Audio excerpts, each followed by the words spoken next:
Bonjour, voilà, après congé, je pense que ça fait assez longtemps qu'on n'avait pas travaillé donc des formules de dérivés. Et du coup, ce que moi je vais faire avec vous cette fois-ci, ça sera donc déjà une première partie, travailler donc des formules de dérivés avec ces exercices-là de la page 27. Après avoir fait ceci, il y a des autres types d'exercices qu'on va faire ça ensemble. Et une fois qu'on aura terminé tout ça, j'aimerais bien qu'on va aussi commencer donc donc la rôle de la dérivée. Ok, je vais vous montrer donc l'application donc de la dérivée. Voilà.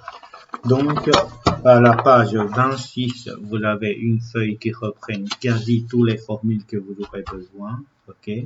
Et ce que moi je vais faire, normalement en classe, vous avez déjà commencé donc les exercices de la page 27 que j'avais pas encore corrigé. Donc, je vais tous les faire. OK? Puisque ça, après trois semaines, ça m'étonnerait que vous vous rappelez encore correctement de toutes les formules que vous aurez besoin. Une fois que j'aurai fait ça, euh, je vais vous montrer un ou deux exemples de ceci et après, je vais vous demander d'essayer de faire les autres. Ça va?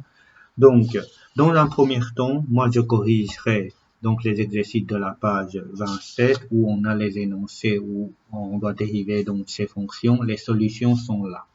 OK? Euh, Si vous voulez, vous pouvez déjà arrêter la vidéo et essayer de prendre 10 minutes pour essayer par vous-même. Si vous vous rappelez vraiment pas de ce qu'il fallait faire ou vous n'êtes pas sûr, à ce moment-là, je vous demande de regarder attentivement et noter tous les détails que j'ai fait ici pour pouvoir vous rappeler donc ce qu'il faut faire. Puisque plus tard, quand on va voir les rôles de dérivés, vous avez vraiment besoin de bien connaître donc les formules de dérivés au bout des doigts pour pouvoir y arriver. Voilà. Donc, euh, comment je vais faire? Donc, les formules là, je vais laisser ici à côté et les énoncer comme vous l'avez devant vous. Moi, je vais pas le mettre dans l'écran, je vais le mettre à côté. Comme ça, moi, je vais écrire les énoncés ici. Le A, je voulais dériver la fonction f de x qui est égale à 2x moins 3 tout exposant 6. OK? Donc, dérivé de ceci, en fait, c'est là, je peux utiliser la formule, la dérivée de f exposant n. C'est-à-dire, lorsque j'ai f exposant n, je dois avoir n fois f exposant n moins 1 fois f prime. Ça va?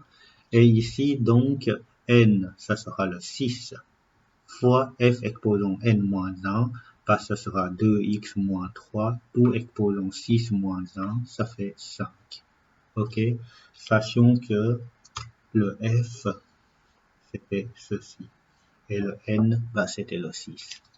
Et fois la dérivée de f, c'est-à-dire la dérivée de 2x moins 3, bah, la dérivée de 2x c'était 2, la dérivée de moins 3 c'est 0, donc fois 2.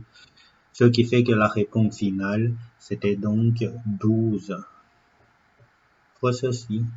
OK, ça c'était donc le A. Le B, je demande de dériver la fonction, de dériver ceci. Je vais directement noter ce que je dois dériver. X au cube moins 3x carré plus 7. Tout exposant 4 que je dérive. Et là, c'est la même chose. J'ai une expression exposant quelque chose, bah ça, c'est mon f. OK? Donc, j'aurai n qui vaut 4 fois f, c'est-à-dire x exposant 3 moins 3x carré plus 7, tout exposant 4 moins 1, c'est-à-dire 3, et fois la dérivée de f. Dérivée de x au cube, c'était 3x carré. Donc, je vais mettre à côté. Et dérivée de moins 3x carré, bah, c'était moins. Donc, x carré, ça me donne, après la dérivée, ça me donne 2x. Moins 3 fois 2x, ça me donne moins 6x. Et la dérivée de 7, ça me donne 0. Du coup, c'est tout. Voilà, ça c'était donc le B. On va voir maintenant le C. Le C, c'était, je dois dériver donc x carré moins x plus 1, tout exposant 1 demi. Et là, si je dérive ceci, ben, je dois encore appliquer la formule que de tantôt, mais au lieu d'avoir des 4 et des 6, c'est 1 demi. Ok? Mais c'est pas grave. Ben, je recopie le 1 demi. Oui. Et après, f, c'est-à-dire x carré moins x plus 1, tout exposant n moins 1, donc la formule n moins 1, ici ça fera donc moins 1 demi, ok, puisque j'aurai 1 demi moins 1, ça me donne moins 1 demi, fois la dérivée de ceci, bah, la dérivée de x carré c'est 2x, la dérivée de x c'était 1, et la dérivée de 1 ça fait 0. Du coup, c'est presque fini, mais ici on a moins 1 demi au niveau de puissance, donc je dois le mettre en dessous au dénominateur, ce qui fait qu'au dénominateur j'ai 2 fois ceci. Comme cet exposant moins 1 demi, bah, en fait le moins 1 demi, je peux la remplacer par une racine carrée en dénominateur. Et au numérateur, qu'est-ce qui reste? Bah, il reste 2x moins 1. Ok, voilà, comme ça, le C, c'est fait. Le D maintenant. Le D, je voulais dériver racine cubique de x exposant 5. Avant de dériver, là, je dois l'écrire ça comme x exposant quelque chose. X exposant 5 et racine cubique, bah, c'était 5 sur 3. Ok, le racine cubique, c'était devenu le sur 3, la dérivée. Là, bah, je dois appliquer la formule x exposant n, la dérivée c'est égal à n fois x exposant n moins 1. Donc avec n qui est égal à 5 tiers fois donc x exposant 5 tiers moins 1. Ok, et donc 5 tiers fois x exposant 5 tiers moins 1, bah 5 tiers moins 1 c'était 3 sur 3, donc 5 tiers moins 3 tiers, bah ça fait 2 tiers. Ok, et c'est pas encore fini, une puissance fractionnaire, on doit la réécrire comme ceci, racine cubique de x exposant carré. Donc le tiers là, on doit le réécrire à la fin, racine cubique. Ok, ça c'était donc le D. On va continuer.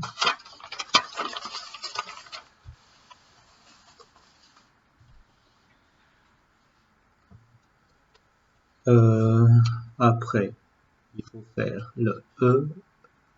Donc le E, je voulais dériver de racine carrée de x exposant 4 plus 2x. Là, soit on fait comme tantôt, c'était égal à x exposant 4 plus 2x, tout exposant 1 demi que je dérive, et je dois refaire ce que j'ai fait à l'énoncé C. Ok, si vous comparez cet énoncé-là à l'énoncé C, c'était très similaire. C'est une des possibilités. Et pour changer un tout petit peu, si vous faites comme ce que j'ai fait le C, vous allez trouver la bonne réponse. Mais pour changer un tout petit peu, si vous voulez, vous pouvez aussi appliquer la formule f rongé. Ok? Pour appliquer f rongé, je sais que la dérivée de f rongé, ça va me donner f' de g fois g'. Ok, et donc je dois identifier le f et le g. Donc le f c'était donc ce que je dois faire c'était ceci, comme ce qu'on a fait en classe. Ok, et g'.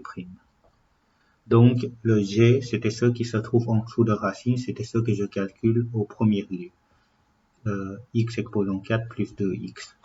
Et la dérivée de x exposant 4 plus 2x, ça va me donner 4x au cube plus 2. Ok? Et f de x, bah, comme j'ai remplacé ça par g, bah, c'est des racines carrées de x. Et la dérivée de racine carrée de x, c'est comme si j'ai x exposant 1 demi que je dois dériver. Bah, c'était 1 demi fois x exposant moins 1 demi. Et c'est-à-dire, je vais avoir 1 sur 2. Le 2 est au dénominateur et x exposant moins 1 demi. Le moins 1 demi, je dois la remplacer par racine carrée au dénominateur. Ok? Comme ça, j'ai tout ce qu'il faut.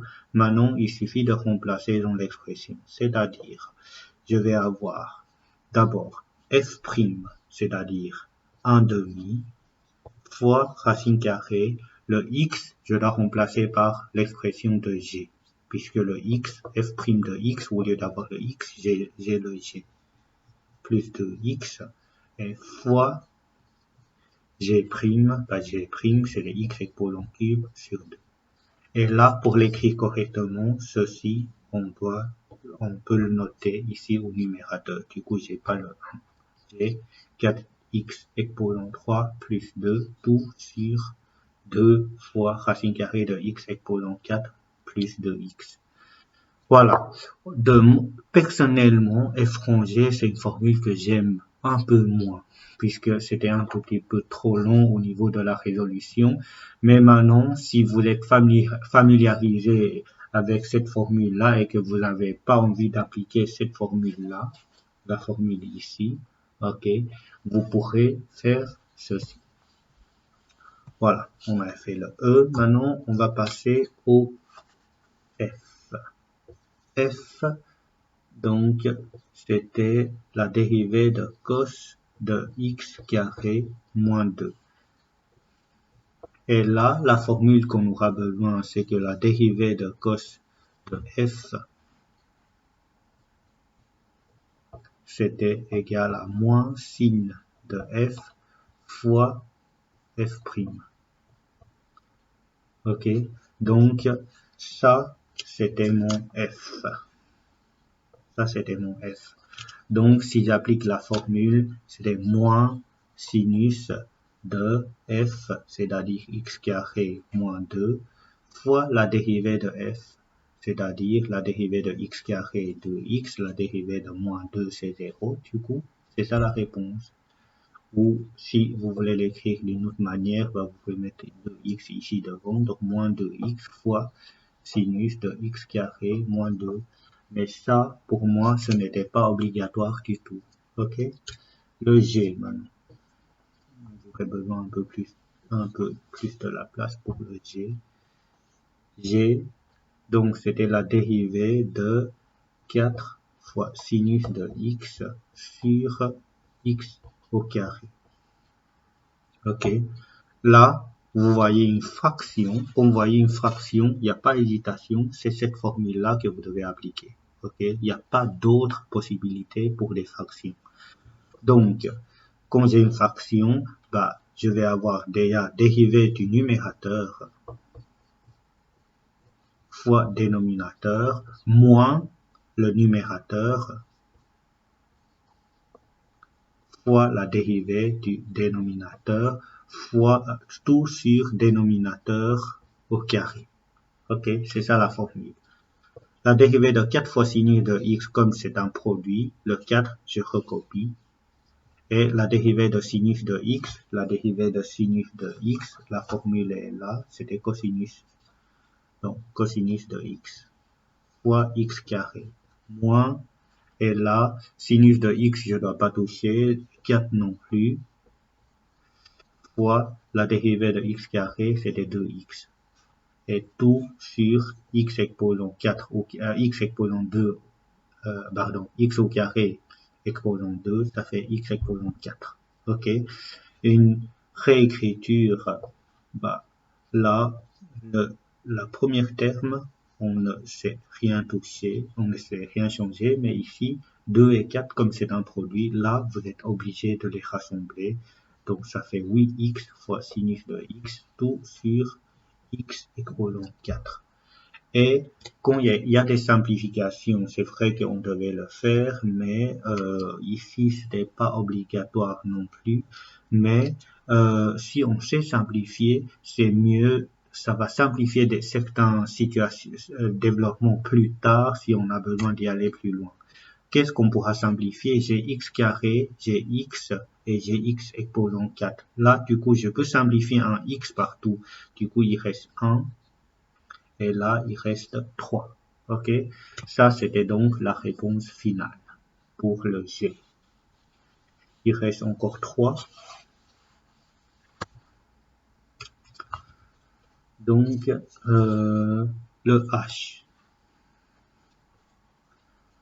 Le H, donc, je voulais dériver x exposant 3 moins cos de 4x moins 5, tout exposant 4. Voilà. Dériver de ceci, ça va être très long, mais on n'a pas d'autres possibilités. Celui-là, je vous conseille, hein, si vous n'avez pas encore essayé, je vous conseille, en fait, parmi tous ces énoncés-là, ok, parmi tous ces énoncés, le H est le plus dur.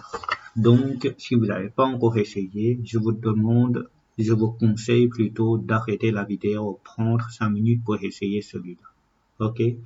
Et pour vous donner une idée, cet énoncé-là ressemble assez fort à les deux premiers énoncés. Mais la seule difficulté, c'est que j'ai cosinus de ceci que je ne sais pas. Mais cosinus de ceci, la dérivée, ressemble assez fort à le f, celui-là. Donc, il faut combiner ce qu'on a fait le f et le a pour trouver la bonne réponse. OK? Donc, voilà, vous arrêtez la vidéo, après 5 minutes, vous relancez, mais moi, je vais le faire ici.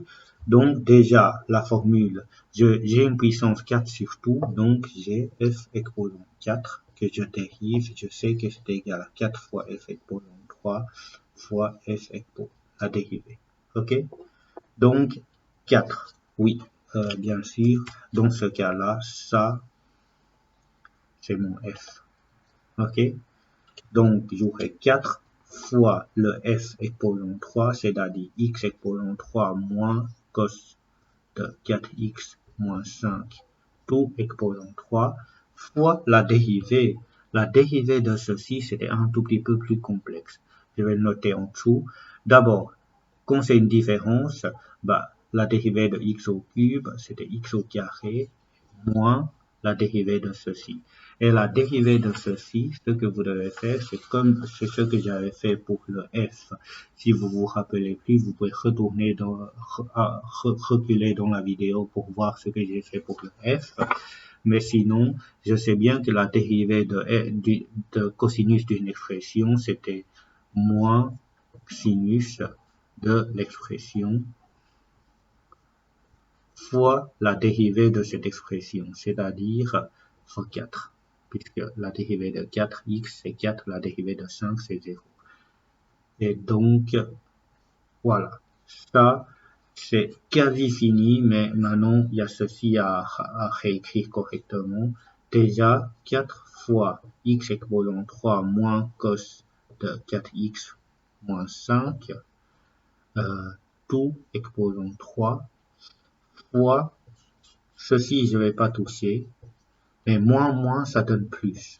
Et plus quoi? Plus 4 fois sinus de 4x moins 5. Voilà. Comme ça, on aura fini donc pour le H. C'était pas évident. Ensuite, le I, je voulais dériver cosinus de x fois sinus de x. Là, c'est un produit. OK? Quand vous voyez un produit, vous devez penser à appliquer la formule de produit. C'est-à-dire, ça c'était égal à la dérivée du premier terme fois deuxième terme plus premier terme fois la dérivée du deuxième terme, pas le carré, la dérivée du deuxième terme. Donc la dérivée de cosinus c'était moins sinus de x fois sinus de x. Et là, ça va être plus cosinus de x fois cosinus de x, puisque la sinus de x, la dérivée, nous donne cosinus de x. Donc je vais avoir moins sinus de x au carré plus cosinus de x au carré. Ok. Maintenant, le suivant, c'était le j. Le j, je voulais dériver cosinus de x tout au carré plus sinus de x tout au carré que je dérive. En fait, là, y a une façon très vite pour y arriver, c'est de se dire, en fait, cosinus d'un angle au carré plus sinus, on sait que cosinus de alpha au carré plus sinus de alpha au carré, ça nous donne 1. Du coup, cosinus de x au carré plus sinus de x au carré, ça va me donner 1. Et la dérivée de 1, c'est 0. Ok? Ça, c'est la façon la plus rapide pour y arriver. Mais sinon, si vous voyez pas cette façon-là, ce n'est pas grave, puisque les formules, il faut vous appliquer correctement donc les formules. Ça doit vous permettre d'obtenir la même réponse aussi. On va essayer d'appliquer donc les formules. Donc ici, la dérivée de ceci, c'était donc la dérivée de cosinus de x au carré plus la dérivée de sinus de x au carré que je dérive. Ok. Et ensuite, là, je dois appliquer la formule f exposant 2. Si je dérive, ça va donner 2 fois f exposant n, 2 moins 1, donc c'est 1 fois f'. Ok, c'est la formule f exposant n qui est égal à n fois f exposant n moins 1 fois f'. C'est cette formule-là que j'ai remplacé le n par 2. Ok, donc je vais utiliser cette formule-là. Pourquoi? Puisque j'ai mes f exposant 2. Ok, donc je vais avoir pour première parenthèse 2 fois f exposant 1, c'est-à-dire cosinus de x, fois la dérivée de f, la dérivée de cosinus, c'était moins sinus de x, plus sinus de... Celui-là, c'est pareil, je considère que ça, c'est mon f, ok, c'est mon f exposant 2, donc je vais avoir 2 fois sinus de x, puisque là, j'ai sinus de x exposant 2 moins 1, ça fait 1, donc je n'ai pas noté, fois la dérivée de sinus de x, c'était cosinus de x. Du coup, là, le moins, je peux le mettre devant. Donc, moins 2 fois cosinus de x plus sinus de x, plus 2 fois sinus de x plus cosinus de x. En fait, les deux termes sont la même chose, mais leurs signes sont contraires. Quand je fais la somme de tout, ça fait bien 0 aussi. Ok? Voilà. Ça, c'était encore donc des exercices où il fallait appliquer donc les formules de dérivée. Maintenant, je vais vous demander de prendre la page 28. On va essayer ces exercices. Donc, ce que vous devez faire, c'est je demande pour les fonctions suivantes, tracer les tangentes de la courbe pour les points donnés. Ok, pour 4 et pour A. Pour x égale à 4, le B, et pour x égale à moins 1, le A. On a la fonction f de x qui est ici. Qu'est-ce qu'on est censé de faire? On est censé d'abord chercher f' de x. Puisque, en fait, f' de x, c'est le nombre dérivé. Et pour tracer la tangente, on a besoin de nombre dérivé. Ok? Donc, si je cherche la dérivée de ceci, donc x carré, ça fait 2x. 2x divisé par 2, j'aurai x. Ok? Et moins la dérivée de 2x, ça fait 2. Voilà. Comme ça, j'ai la fonction. Maintenant, pour tracer la tangente, je dois savoir quand j'avance de 1, de combien je dois monter. Et pour ça, je dois chercher le nombre dérivé en x égale à 4, puisque ce point-là se trouve en x égale à 4. Donc, c'est comme si je remplace x par 4, donc j'aurai 4 moins 2, ça fait 2. Ok? Et donc, là, ce que je dois tracer, c'est quand j'avance de 2, je monte de 2, j'aurai un point ici et il faut la tracer. Ok, quand je vais tracer, en fait, une droite qui passe par les deux points, bah, ça c'est la tangente de la courbe en x égale à 4. Et vous devez faire la même chose pour le A. Le A ici, bah, c'était en x égale à moins 1. Donc, je dois chercher le nombre dérivé en x égale à moins 1. Bah, je remplace ici x par moins 1. Moins 1, moins 2, ça me donne moins 3. Et qu'est-ce que cela signifie? Cela signifie que quand j'avance de 1, je descends de 3. Donc, 1, 2, 3. OK? Et pour avoir la tangente, je dois tracer donc une droite qui passe par ces deux points. Donc, si vous avez compris ceci, je vous demande de tracer maintenant la tangente de ces deux points. C'est-à-dire, vous avez la fonction et vous devez chercher f' de x pour commencer. Et après, vous allez chercher le nombre dérivé en A, le nombre dérivé en B, et vous pourrez ensuite tracer. Et ici, vous avez besoin de vos calculatrices. Une fois que vous avez fait celui-là, vous pouvez aussi faire celui-là. OK? Donc, vous devez chercher la fonction dérivée avec cette expression. Et après, vous devez chercher le nombre dérivé en 1 et en 0. Voilà, ça c'est ce que vous devez essayer. Je vais arrêter la vidéo et je vais corriger dans une autre vidéo.